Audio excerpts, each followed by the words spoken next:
இறை வார்த்தை லூக்கா நற்செய்தி பிரிவு 5 இறை சொற்றொடர்கள் 12 முதல் 16 முடிய. இயேசு ஓர் ஊரில் இருந்தபோது உடலெல்லாம் தொழுநோயால் பாதிக்கப்பட்டிருந்த ஒருவர் வந்தார். அவர் இயேசுவை கண்டு அவர் காலில் விழுந்து, ஆண்டவரே, நீர் விரும்பினால் எனது நோயை நீக்க உம்மால் முடியும் என மன்றாடினார்.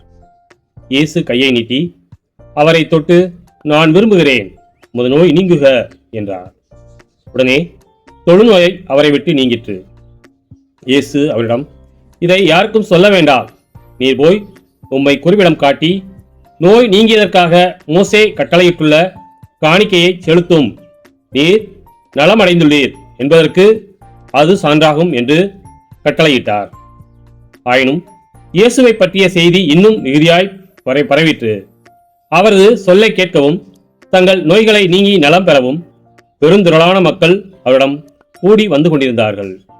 அவரோ ஆள் நடமாட்டம் இல்லாத இடங்களுக்கு சென்று தனித்திருந்து இறைவனிடம் வேண்டி வந்தார். கிறிஸ்துவின் நற்செய்தி.